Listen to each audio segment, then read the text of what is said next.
Today's episode is brought to you by ExpressVPN, and thanks to their support and support from viewers like you, today I'm able to make a donation to the National Center for Missing and Exploited Children. These days, it's becoming so incredibly important to protect yourself online. And did you know that anyone with access to your Wi-Fi can see your browsing history even when you're using incognito mode? So can your internet service provider and tons of creepy third-party companies. Luckily, though, there is an easy way to keep your online activity private, and that's by using an amazing app called ExpressVPN. ExpressVPN encrypts 100% of your online traffic and reroutes it through secure servers. Third parties like your ISP, data brokers, and anyone snooping on your connection won't be able to see a thing. But there is another reason why I love ExpressVPN, and that's because it allows you to change your online location, which therefore allows you to unblock tons of new streaming content. Have you ever wanted to binge a popular TV show like Dexter, for example, which is one of my favorite shows of all time? Well, it's not available on Netflix in the US, but it is available in the UK. And because I have ExpressVPN, I was able to watch it easily just by switching my location. You can use my special link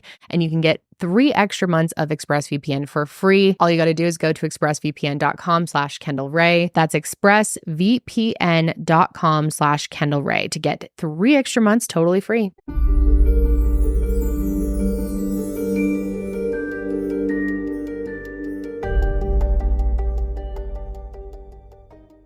Hello, everyone, and welcome back to True Crime with Kendall Rae. Thanks so much for yet again joining me. And if you are new to the show, then welcome. Happy to have you. Be sure to subscribe. So today, guys, we have a really wild case. This is one, my God, that honestly, I'm just going to straight up tell you it's going to get pretty confusing because we're going to be talking about so many different people, and some of these people are not real people. It's also a case that hasn't gotten a lot of coverage, and I really think it needs it. It brings up a lot of important discussion. But before we start going over the details of this case, I wanted to quickly remind you guys about my NECMEC collection.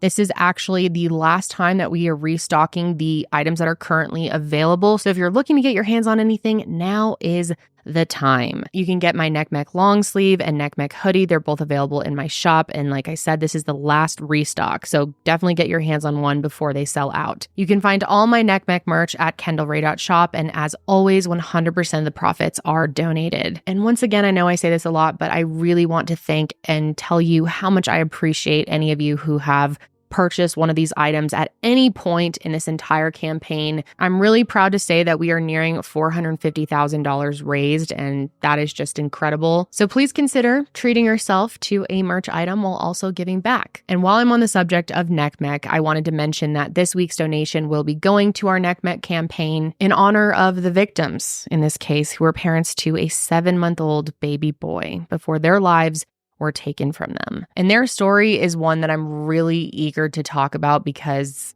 God, it is just really unlike any case that I've ever covered, at least that I can remember. I'm sure there is something somewhat similar at some point, but I've covered a lot of cases.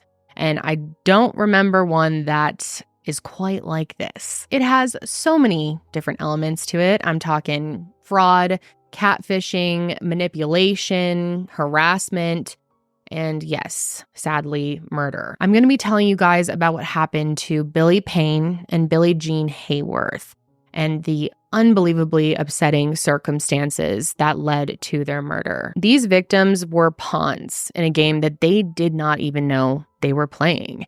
And the people who are responsible for it are truly just, there aren't even words, man. So let's start out by talking about Billie Jean Hayworth and Billie Payne. Now, I do know they have the same name and they are a couple. So it could get a little bit confusing, but when you hear me say Billie Jean, I am talking about the female in this case, and when you hear me say Billie, I'm talking about the male. Billie Jean was born on March 19th, 1988, to her parents Carl and Martha. And even though there's not that much information available on her early life, I can tell you that she loved all things nature. She was known for being clumsy, but she still loved hiking, camping, fishing, running, and any opportunity to really get outside and be active. And living in Mountain City, Tennessee gave her plenty of these opportunities. She also loved playing volleyball, going to flea markets and yard sales. Lastly, and most importantly though, She loved caring for her and Billie's son, Tyler, which brings me to talking about Billie. Billie Clay Payne was born on July 10th, 1975 to his parents, Billie Rae and Beverly. And he also loved the outdoors. That was something that they really bonded over. He also loved collecting coins, and he shared the same interest in yard sales and flea markets. He was also known by many as outgoing and a provider, and like I said, he was the father of Tyler. Billie and Billie Jean met in Mountain City, working at a local textile factory in 2010, and their friendship grew into a relationship, which eventually turned into having a child and getting engaged. And those who were close to Billie say they were pleasantly surprised by how happy he was. Honestly, some even said that they were shocked to see how much he changed for Billie Jean. He stopped drinking and partying, and he even began going to a Suboxone clinic to get help for his drug dependency. They were living together with Billie's dad and seemed to be doing pretty well, all things considered. That is until someone took issue with them and ultimately ended their lives. On the morning of January 31st, 2012, a man named Roy Stevens and his wife dropped by the home where Billie Jean, and Billie's dad were living to pick up some mail. Roy's wife actually waited in the car while he went around to the back sliding glass door and went into the house, and he was surprised when neither Billie or Billie Jean answered when he called their names. Their car was parked in the driveway, so he knew that they were home. And honestly, the fact that they weren't saying anything immediately made him super worried. So he decided to walk towards one of the bedrooms, and that's when he started seeing this horrific scene. Billie was laying at the foot of his bed with his feet hanging off the side, and he had been shot and his throat had been cut. Obviously, Roy goes into a complete panic after seeing this. He runs out to the car, lets his wife know what he has seen, and the two of them call 911. And then they both enter the house, and that's when they found Billie Jean. Johnson County 911. Honey, I need an ambulance bad. There's a baby involved. She don't look right.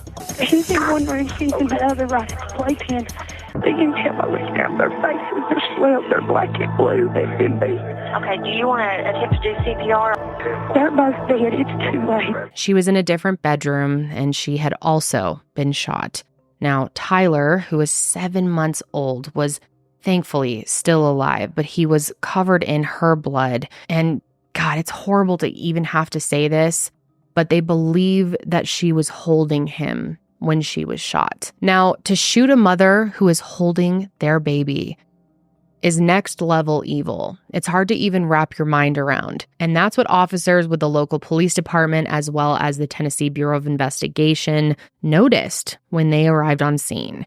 And they began looking into this double homicide immediately. While the home was being searched and processed for evidence, a few key discoveries were made, and the first of those discoveries being 2 bullets. One was found in Billie Jean's pillowcase, and the second was found on baby Tyler's bouncing chair. And because no shell casings were found, investigators were led to believe that the victims were shot with a revolve-type weapon. And the next thing that was discovered was meth. A pipe and remnants of the white powder were found in the home, and at first, it led investigators to their first theory about these murders. The thing is, Mountain City is no stranger to drug use, and Billie was known to be a very low-level drug dealer. So of course, after seeing the drugs in the home, investigators started to think that maybe this is some type of drug-related incident. Maybe there was money owed, maybe there was a dispute that had happened and they were killed because of the drugs. And that was just the first initial theory. But that theory did not last very long at all, because the more that they looked around the house, they realized that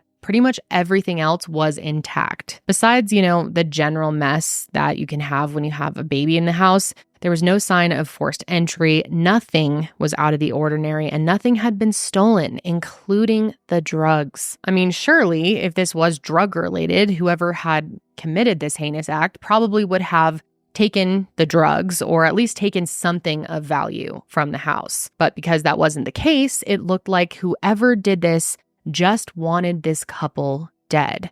But why? What's interesting too is investigators even said that this looked like a professional hit. So of course they interview neighbors, and none of them had seen or heard anything, which makes it even less likely that there was some major dispute over drugs. And by this point in the investigation, which is very early on, they are pretty sure that this had to be something very personal. But who would have wanted this couple dead, and who would have been evil enough to kill them in front of their 7-month-old baby while the mother is literally holding them? So of course, at that point, they start talking to friends and family, trying to see if there was anyone out there that they think may have wanted to seek revenge on this couple. And it didn't take long before they realized that one name kept popping up. There was one common denominator, and that was the name Janelle Potter. Now, Janelle, where do I even begin? There is so much to say here. So let's just start by rewinding a little bit and giving some context as to who Janelle Potter is. And I'll start with the fact that Janelle wasn't originally from Mountain City, but it is where her and her parents moved in 2004. And even though she was nearly 30 years old, she did live with her parents, Marvin and Barbara. Janelle also had a sister named Christy, but she didn't move in with their family because she was estranged from them. And the more I talk about them, the more you might see why. The thing is, Marvin and Barbara were very, very, very strict. And that, paired with the fact that Janelle had health issues, meant that she lived with them full time. Just to name a few of her health conditions, Janelle suffers from a pulmonary condition, diabetes, high blood pressure, and also has severe hearing loss that requires her to wear hearing aids. Plus, it's also really important to note that her cognitive function is that of an adolescent. Janelle is someone who had always struggled to read body language. She would often misinterpret humor and just struggled to read general social cues. And so it was because of all these things that it was best that she lived with her parents. And normally I would really have sympathy for someone like Janelle. I mean, I have people in my life who are similar that I love and have sympathy for. However, when you hear the evil that Janelle has in her, I think you will have less and less sympathy. I mean, I think we can have understanding for that while also holding them accountable for such diabolical crimes. I guess what I'm really trying to say is none of that is an excuse for what Janelle would end up doing. Now, as for the household dynamic, Barbara was the main caretaker because Marvin, who I'm going to be referring to by his nickname Buddy, also had health issues. Now, I will say Buddy is an interesting dude. He is a veteran, and I definitely have respect for him for that. He served in the Vietnam War up until he injured his back and had to discontinue his service at that point. But he was very proud to be a veteran. And another thing to note about him is that he loved his Second Amendment rights. I mean, that was very, very important to him, and he wanted that to be well known. Buddy was never not carrying at least one gun on himself at all times. And at any given time, you could find the oxygen tank that he used draped with a sleeve of bullets. So he was big about showing it off, you know? Now, according to Buddy, he wasn't just a veteran. He also told his family that he worked for the CIA. But was that part true? Well, no.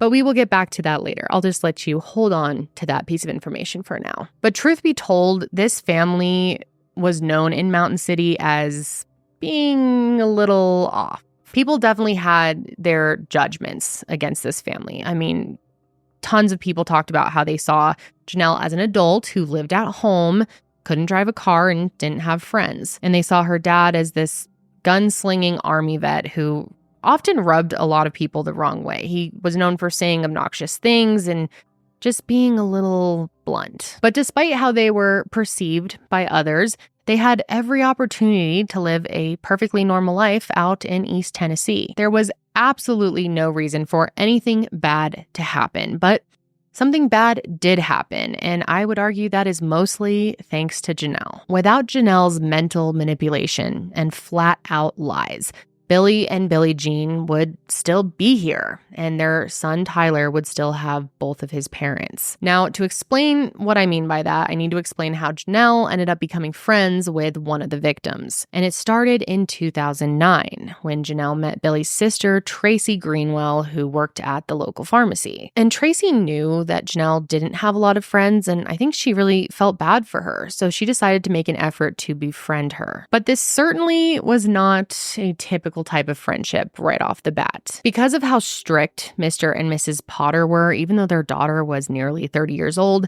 they wouldn't allow her to spend time with people that they did not know decently well. So basically, Tracy had to spend time with Janelle in their house. They had to get to know her before they could ever leave the house and go spend time together anywhere else. But eventually, she did earn their approval, and she started going out with Janelle and introducing her to her other friends. And this included her brother, Billie. And both Billie and Tracy made an effort to make Janelle feel welcomed among their friends and did what they could to bring her out of her shell. But the thing about Janelle, which I've already sort of explained, is that she did not have a lot of friends. And because she functioned more like an adolescent, in-person adult friendships were very difficult for her. And this is 2012, of course, so MySpace and Facebook were two platforms where she spent a lot of time. And that's where most, if not all, of her friendships existed.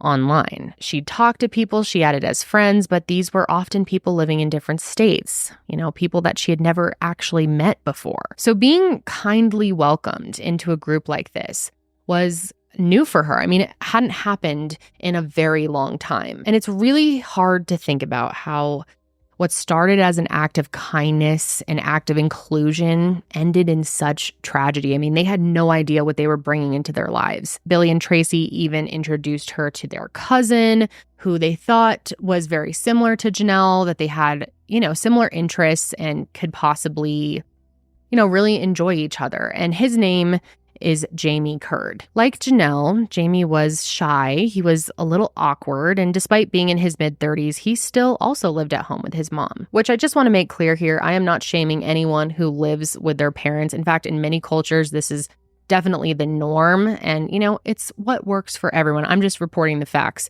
of this case. But when it came to the two of them getting along, they were right. Janelle really seemed to take an interest in Jamie, and she asked Billie if he would give him her phone number, and their relationship, if you can call it that, really started to grow from that point. But because her parents, Barbara and Buddy, were so strict, Jamie and Janelle kept their relationship a secret. And in order for her to be able to communicate with him, she would only call him for 30 to 40 seconds at a time. Which, to be honest, I don't truly understand why she did that.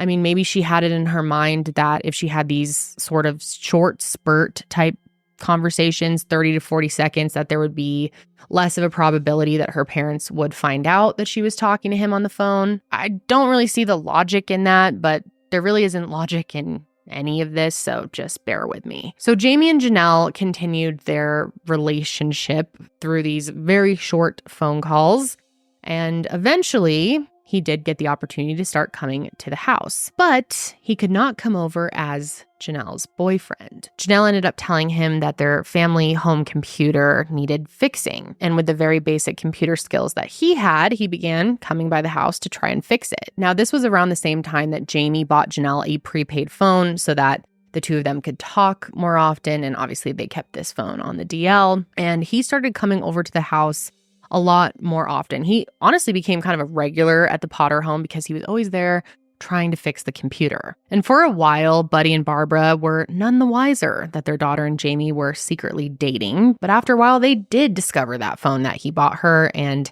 then they definitely figured out that they were in some type of relationship. And Buddy actually forced the two of them to break up. However, this did not last long. It actually only lasted a few days before they were back together. Secretly, of course. Her parents were just overall very disapproving people, and for a while they really disapproved of Jamie. However, that eventually did change because Jamie's mother died, and I think they felt a lot of sympathy for him at that point. Barbara told him that she would be there for him if he needed anything, and honestly, I can't say exactly why his mother dying really made them change their attitude towards him. I'm guessing probably just because they felt bad for him and kind of saw him as more of a human in such a dark time. But from that point forward, he was welcomed into their home. But to be clear, he still wasn't welcome to be their daughter's boyfriend, but he sort of became a family friend at that point. In fact, he became so ingrained in their lives that eventually he found himself in the middle of a feud that would eventually lead him to murder. And it's honestly hard to even know where to begin when it comes to this feud because it got out of control very quickly, and it's very complicated.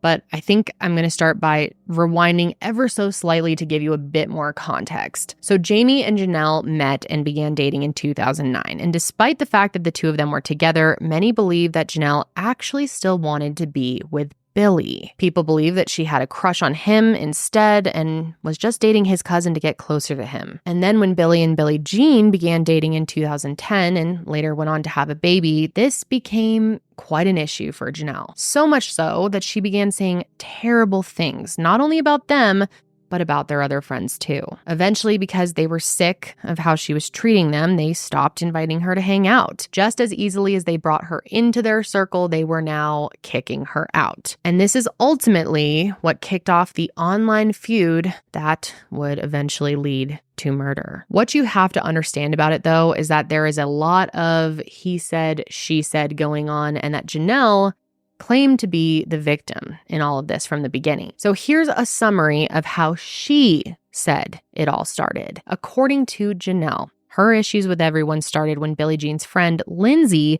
cussed her out at a grocery store for using a food stamp card. After that, she said that Billie Jean and her two friends, Lindsay and Tara, made 3 Facebook profiles imitating Janelle, and that they used those fake accounts to harass her. And before we go any further, just fair warning, there is a lot of foul language that's about to be used because that is just the nature of this case and the messages that were going back and forth. But just a heads up on that. Janelle says that she was receiving messages that said things like, "We want you dead," and "I'll stomp your fucking ass." And that's just the beginning of it. Over the course of this year-long feud, Janelle claimed to receive threats of being beat up, raped, and even killed, and that the people responsible were Billie, Billie Jean, Lindsay, and Tara. And she not only accused them of making these fake accounts, but she also accused them of hacking into her own social media accounts and using them to further harass her. Then there was an instance where a rock was thrown into Janelle's bedroom window, and she said that she knew Billie and Billie Jean were responsible for it because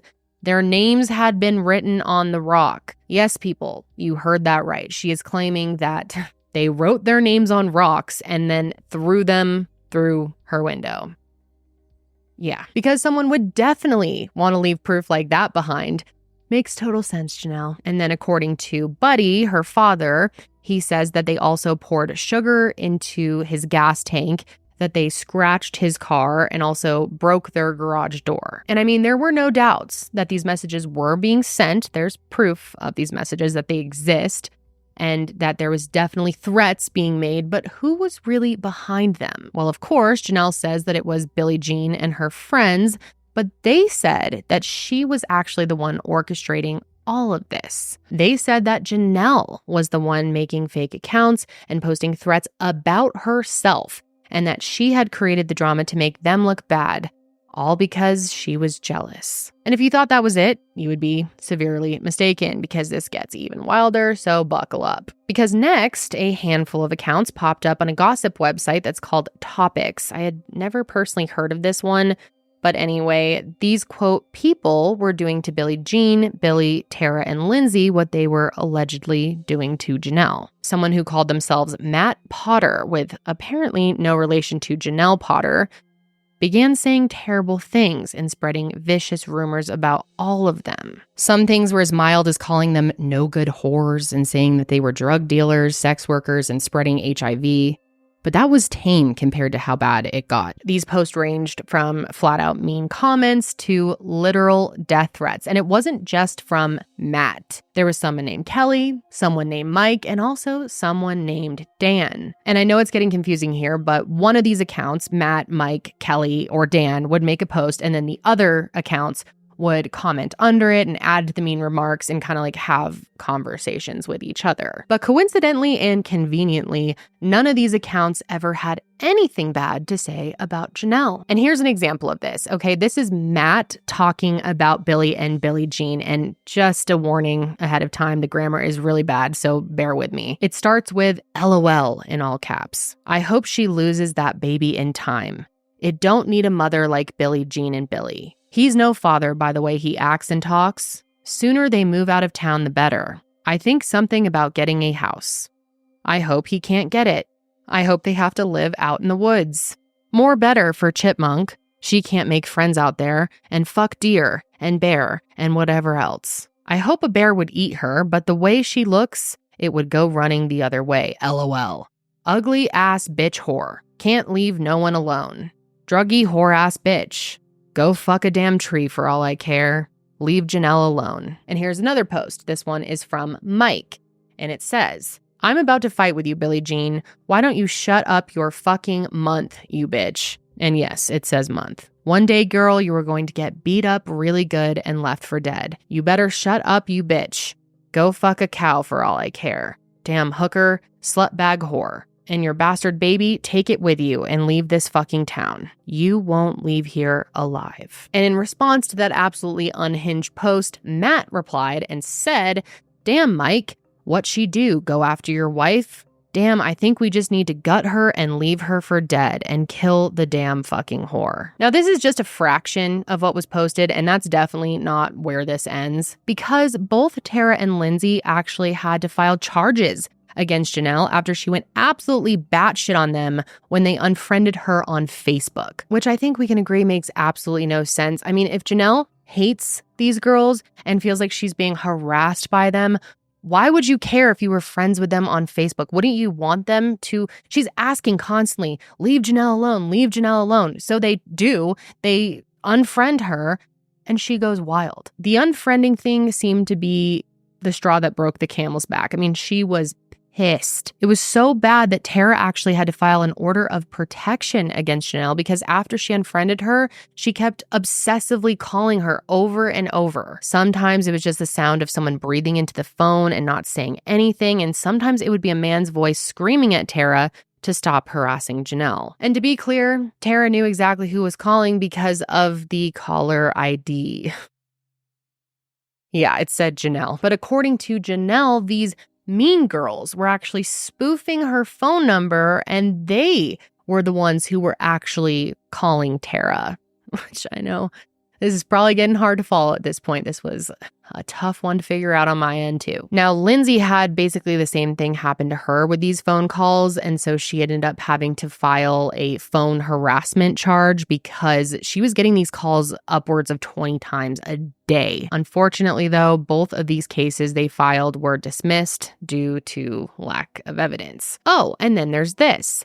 During the months that the online harassment was really at its peak, Janelle and her mother, Barbara, drove up on Billie Jean while she was at the gas station and started screaming at her, telling her that she didn't deserve to be a mother. And when I say that all of this really only scratches the surface, I mean it. All of the things that were said and done over the course of a year were truly beyond words. And the truth was, Janelle was the one behind all of it. She was actually the one who was bullying and threatening herself, as well as the one bullying and threatening the others. But investigators didn't know any of this at the time of the murders. So if we fast forward again to January 31st, 2012, all investigators knew was that Janelle's name and this online feud kept being brought up by friends and family of the victims. So what did they do? Of course, they go to her house to talk to her about it. On February 2nd, just 2 days after the murders, investigators went to the Potter residence and immediately noticed that the house was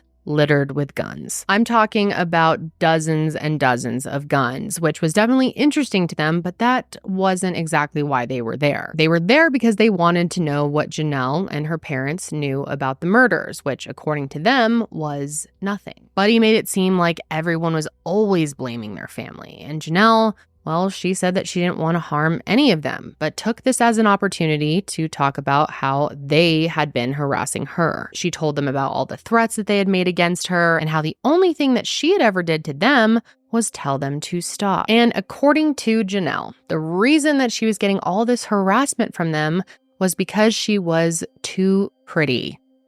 Yeah, her whole story about why they were harassing her and threatening her over the past year was because they were jealous because she was so pretty. Got lost with a Tennessee girl. Oh, okay, nice to meet you. Yeah, what we're doing right now is investigating the double. Very serious matter. Everybody always points a finger at us for something. Oh, no, there ain't nobody pointing their fingers. Do you know of anybody that would hurt them, want to hurt them? No, actually, I don't. I feel bad about the situation because I didn't want no harm on them. They did harass me in my driveway on our property. And then yesterday morning when I got on Facebook is when I found out. And, I'm sorry it happened, but, that's all I can tell you is they have been harassing the living crap out of me. Why would they be harassing? It came out to be a jealousy thing. They said I was too pretty. She also told investigators how she didn't really hang out with Billie or Billie Jean because one time she had gone over to their house and they were doing drugs and she felt uncomfortable and didn't go back, which to investigators made it seem like Janelle was just trying to paint this picture of their murders being the result of a drug deal gone wrong. And I definitely agree that that's probably what she was trying to do. But like I already explained, investigators had moved on from that theory at this point. In fact, they already had a suspect in their mind, and that was Janelle's boyfriend, secret boyfriend, Jamie Curd. And that's because his name had also come up a lot to investigators, specifically about a fight that he had had with his cousin Billie. Over the last year, as the online feuding was really getting worse, Billie and Jamie had definitely grown apart, and not only that, they were also fighting. Jamie was, of course, taking Janelle's side on everything, and Billie was upset about that and didn't understand why Jamie was believing all of her lies. And it actually got so bad at one point that Jamie had threatened to slit Billie's throat, which, if you remember, was actually one of the injuries that he ended up sustaining. And when investigators got a tip about that 2 days into their investigation, they definitely had their eyes on Jamie. And so a few days after the murders, Jamie Curd was brought in for an interview. But despite being told by investigators that he was one of the only people they found to have had an issue with the victims, he denied any connection to their murders. He did, however, agree to take a polygraph 2 days later and was allowed to leave the station for the time being. And in that time, a joint funeral was held for Billie and Billie Jean, and the community came together to lay the two of them to rest. They were buried together, which their loved ones think that they really would have wanted. 2 days after their funeral, Jamie returned to the station to take his polygraph test, and after severely failing it, investigators continued questioning him until they got their confession. And they were basically like, listen, dude, we know you failed the polygraph. We know you know who did this. And we know that you're probably, riddled with guilt from all of it. So now is probably a good time to just come clean. You ain't there. I want to take care of this situation. I want to take care of people mess with you now. People ain't gonna mess with my girl no more. She's not my girl. You may say that out loud, but you know what your heart is. And eventually he did come clean. Jamie admitted that he was there when the victims were killed, but that Buddy was the one who shot them. He was just the one that slit Billie's throat. Shot. He who? Buddy? But the interview wasn't over after this because Jamie had an extremely bizarre question to ask investigators. He asked if the CIA was there. Here's the CIA here. CIA? Oh. No. That's the question. Why did you ask about the CIA? Because he works for them. And I'm sure at this point you're really confused, so let me explain. He starts to tell investigators this strange story about how he was contacted by someone in the CIA, which obviously they thought was bogus, and their focus at this point wasn't all of this CIA crap, which they couldn't even really make sense of at the time. It was about getting Buddy to admit to his involvement. So they ended up having Jamie call him right there in the station so that they could listen. They recorded the conversation, and luckily they got exactly what they needed. They had Jamie ask Buddy if he had gotten rid of everything from the murders, and he replied saying, uh-huh. They're pointing fingers. Oh, gee, Merry Christmas. You got rid of everything and was from Billie, didn't you? Uh-huh. Okay. That makes me feel a lot better. Yeah. Now, this wasn't much, of course, but it was enough for investigators to go ahead and get a search and arrest warrant. And of course, when they arrived at his house to arrest him, the first thing that he did was reach for his gun This wasn't an issue. They were able to apprehend him without any problems, but I'm definitely not surprised that he did that. He was then brought into the station, and meanwhile, a team of investigators executed a search of their home, and they confiscated a lot of items. They took the family's computer, hard drives, several guns, and even bullets from Marvin's car that had the same markings and were the same caliber as the ones used to kill Billie and Billie Jean. They also found a spiral-bound notebook, which contained what appeared to be a list of passwords and names, as well as messages from the Topics website. And what's really weird is when they found this, they looked over and they see Barbara ripping up papers. And of course, they take them from her. And she was ripping up pictures of Billie, Billie Jean, and their friends, which is not only just creepy, but it's also incredibly stupid. Why are you doing this right when investigators are there? I mean, super subtle, Barbara. Oh, and then there's this. Sitting in the back of Buddy's truck were several trash bags filled with what appeared to be hundreds of pieces of shredded paper. And it was these papers that ended up being some of the most crucial evidence in this whole case. And while all of that was sent to the crime lab to be processed, Buddy was being questioned about his connection to this double homicide. And I'm sure you will not be surprised to hear this, but just like Jamie, Buddy initially tried to deny any involvement in these murders. But that luckily did not last long because he was literally caught on tape admitting that he had gotten rid of evidence. And so he was clearly backed into a corner and had to eventually come clean about what he had done. He said that when he heard that they were planning to kidnap Janelle, take her to a field, and then rape her, he had no option but to kill them. When you hear people plotting to catch your daughter and murder her, they want to rape her because she's a virgin, and just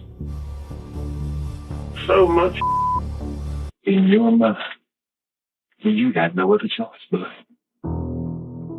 no. It's just Janelle and Barbara. No.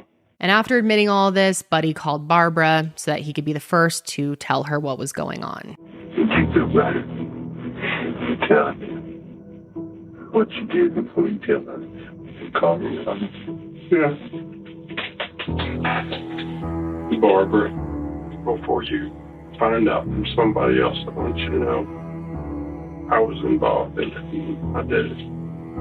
Some of it. And this call is super weird because despite the fact that he is literally telling her that he did it, she starts saying, no, you didn't. You were at home with me. And it's pretty obvious she was trying to give him an alibi, even though he was already confessing. So just very strange. But regardless of whatever she was trying to insinuate, Buddy was charged with first-degree murder, just like Jamie had been not long before. And truthfully, it could have ended there. Buddy and Jamie were arrested for the murders, and technically that would have been justice. But that wouldn't be total justice now, would it? Because yes, now they have arrested the two people who actually carried out the murders, but to investigators, it seemed obvious that there were other people involved, two other people specifically, and that was Janelle and Barbara. It turns out that one investigator had to spend an entire month piecing together those shredded pieces of paper from the back of Buddy's car, and those documents revealed a bombshell. On one of those pieces of paper, they found dozens and dozens of emails between Janelle, Barbara, Jamie, and an individual named Chris. And yes, I am bringing up another person at this point, Chris. Chris has now entered the chat, and if you think things couldn't get weirder, buckle up because they do. We know that Buddy and Jamie were the ones who actually murdered Billie and Billie Jean, but what I haven't really explained is what led them to do it. Yes, of course, it was a result of the perceived harassment and threats that Janelle had been receiving, but there was an individual at the center of it all who was baiting them to do it. And that individual was a CIA agent named Chris. And if you were just listening to this episode, I want to put a huge emphasis on the fact that I put quotations around CIA agent because Homeboy was not a CIA agent.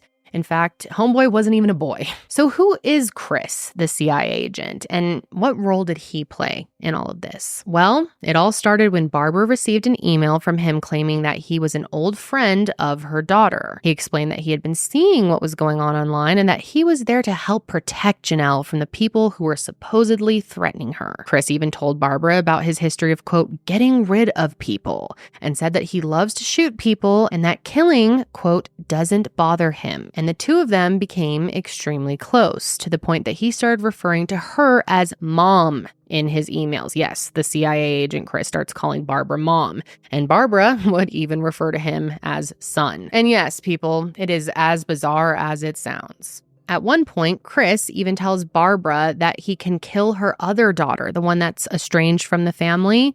And this is how she responded. Barbara said, "You are welcome to shoot any of them, but let Miss Groover," that's her daughter, Christy, "be found. We have a life insurance policy on her, so we may as well collect it." I know that sounds mean for a mom to say, but she hates me, wants me dead, as well as Dad and Janelle. Yeah, she really said that about her own daughter. You can kill her, just as long as you make sure we still get the life insurance money. So obviously if she's okay with this random man, this CIA agent killing her own child, what else is she okay with him doing? Probably a lot, right? And throughout all of this, Barbara never even met Chris in person because he said it wouldn't be good for the case.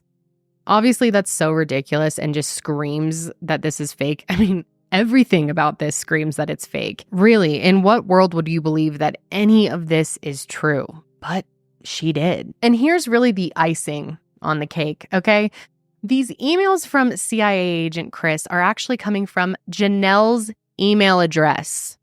Yes, you heard that right. And Barbara apparently believed that this CIA agent didn't have his own email and had to use her daughter's. Like, what? Anytime that it was Chris emailing her from Janelle's email address, he would put Chris like at the top of it or somewhere in the document to signify that it was from him, but it's coming from Janelle's email. And just when you think this couldn't get any more bizarre, it does, because not only was Chris emailing Barbara, he was also emailing Janelle from her email address, and then Janelle would respond back through her email. She was sending and receiving emails through the same email address.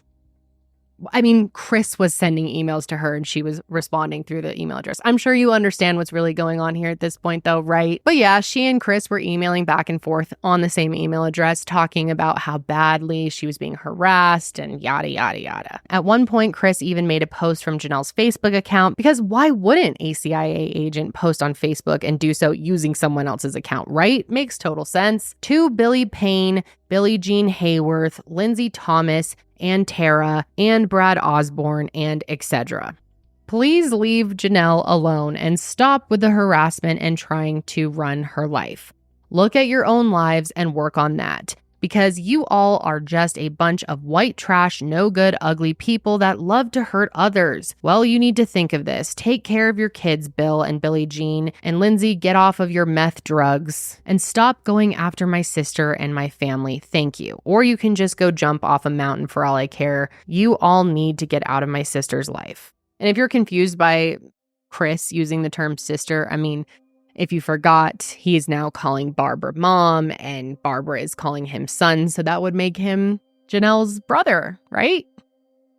Right. So yeah, lots to unpack here, I guess. First of all, no CIA agent is posting something like this on Facebook, obviously. And second of all, no CIA agent has that bad of grammar. I think that's one of the funniest and strangest things about the whole Chris thing, is that for someone who is part of the Central Intelligence Agency, he certainly wasn't that intelligent. I mean, dude, all of his emails were riddled with spelling and grammar mistakes. They're really, really bad. And there is no CIA agent who would compose these types of messages. I mean, it's just so obvious who's actually writing these messages. But Chris had ingrained himself into their lives and was really egging them on to commit these murders. He was planting the idea in all of their heads that Billie and Billie Jean and the others were out to get Janelle. He said that they had put a $3,000 bounty on her head and that something had to be done to stop them. And at one point, investigators learned that Barbara had actually Googled, "Can God forgive a murder?"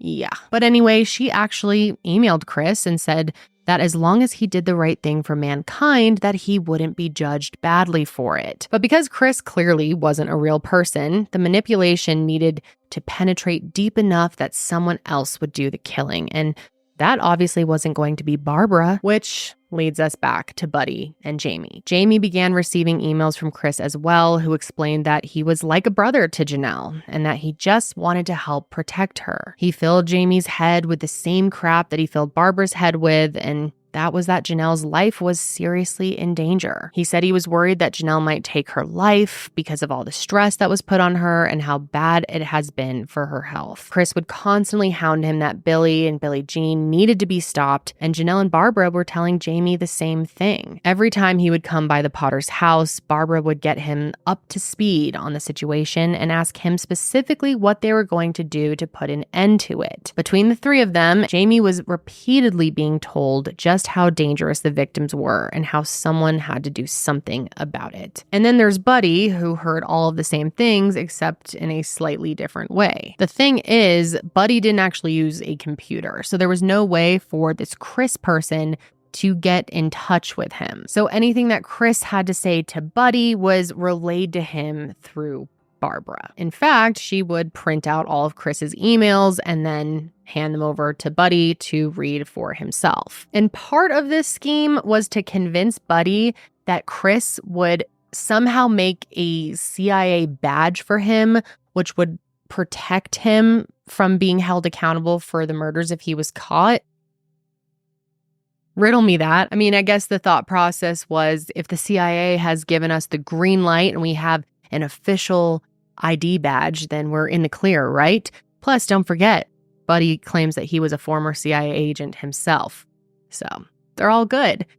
No. Because obviously there was no CIA agent and there is no justification for murder. Period. Point blank. That's it. But when investigators uncovered all of these emails, the whole thing really started to make sense, especially the comment that Jamie had made about the CIA when he was initially being interrogated. But what didn't make sense is why anyone would believe any of this. Like I said, the spelling and grammar and just overall tone of Chris's messages made no sense to be coming from a CIA agent, and they sounded a lot like the way that Janelle would speak and write messages. So both she and her mom were asked to provide writing samples to investigators, and they were quickly able to determine that Janelle's writing was, shocker, a match to Chris. Not to mention that all of Chris's emails were sent using the same IP address as the Potter household, which just guaranteed that it came from at least one of them. Oh, and let's not forget that all of these communications were coming from Janelle's email. I mean, how much more obvious does it get? It didn't take them long to figure out Janelle was Chris all along. And ultimately, it didn't take long for investigators to see this as what it was, a conspiracy to commit murder. They determined that Janelle was jealous of Billie Jean and Billie's relationship, and over the course of the last few years, she had orchestrated a completely made-up online feud to make it look as if her life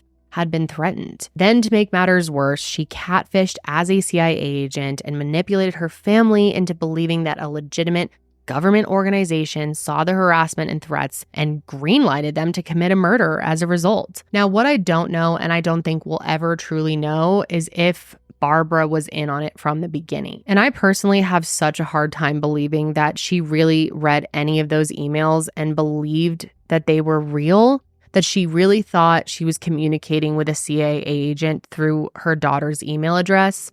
But she has maintained her innocence from the beginning. Both she and Janelle were arrested and charged with 2 counts of first-degree murder and 1 count of conspiracy to commit first-degree murder, and they both pleaded not guilty, which is exactly how Buddy pleaded despite making a full confession. However, in October of 2013, Buddy Potter was found guilty on both counts of first-degree murder, for which he is serving consecutive life sentences. As for Jamie, he was offered a deal in exchange for pleading guilty, which he took. He received a 25-year sentence for facilitation of first-degree murder in exchange for testifying against Janelle and Barbara. The 2 women ended up having a joint trial in 2015, and the state used digital evidence to prove that they conspired to have the victims killed. Specifically, they argue that Janelle knew exactly when the murders were going to happen and even helped set it up that day. Yep, that's right. The night before the murders, Janelle had texted Jamie and told him that her dad needed his help to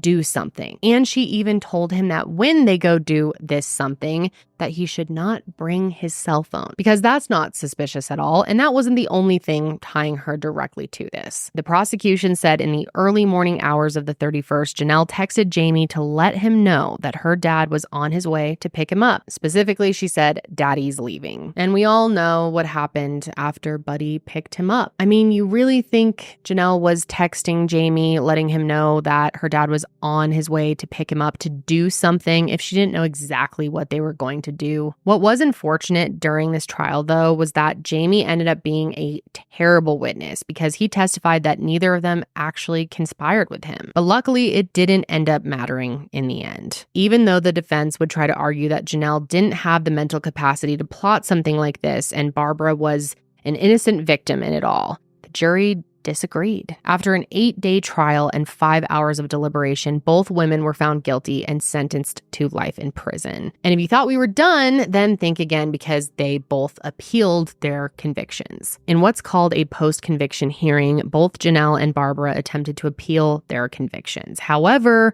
Barbara was the only one who was granted a new trial on the grounds that she wasn't given fair counsel the first time around. Her attorney argued that because her attorney also represented Buddy, that there was a conflict of interest. And actually, the judge agreed. But rather than take a shot in front of a jury again, she accepted a plea deal that reduced her life sentence to just 25 years, and she's now eligible for parole in 2028. Of the 3 family members convicted in the murders of Bill Payne and Billie Jean Hayworth, only one has a shot at release from jail. That's mother Barbara Potter, who alongside her daughter Janelle and husband Marvin was originally convicted on 2 counts of first-degree murder. Conviction for murder was wrong. The jury got it wrong. Yesterday in court, Barbara Potter admitted guilt to a lesser charge, facilitation of first-degree murder, meaning her life sentence is now reduced to 25 years in jail. She straight up pled guilty, so she was wanting to accept fault. For the state, the plea deal was not ideal, but they say in doing so, they insisted she not allege innocence. I didn't want that. And I said, you're going to have to plead guilty. You're going to have to admit under oath that you have responsibility for these people dying. Potter has already served the required 30% of her new 25-year sentence since she's been behind bars for 8 years. That means she will soon be eligible for parole. You know, quite frankly, it made me sick to write out the judgments that would allow her to see a parole board. You know, I feel bad for the families of the victims that have to worry about a parole hearing. Buddy has also failed at appealing his conviction, so as it stands, he and Janelle are both still serving life sentences for the murder of Billie Payne and Billie Jean Hayworth. Now, I'm very curious to hear your thoughts on this case overall, but especially on how all of this ended up playing out in the end. Do you think everyone received a fair sentence for the roles that they played in these horrific murders? Should all of them be in prison for the rest of their lives, or is 25 years fair for Barbara? I definitely want to hear your thoughts on that. But I have to say, this was definitely one of the most bizarre cases I have ever covered. It's like the most horrible gift that just keeps giving, except the gifts are one horrible detail after another when you just think it can't get any worse. But when all is said and done, it is just such a sad case. I mean, for such young parents to be killed the way that they were, Billie and Billie Jean did not deserve any of this, and their child certainly did not deserve to spend the rest of his life without his parents. And one day I guess this was in 2012, so I'm not sure how much he knows, but to learn the details of this has got to be so traumatic for him. I did want to update you that their son Tyler is now safe in the care of Billie Jean's mother. But God, I just really, really feel for him and for their whole family. But that is all I have for you on this case. Like I said, definitely want to hear your thoughts on this one. So let me know in the comments below. I will be back next week to discuss another case. And until then, please stay safe out there.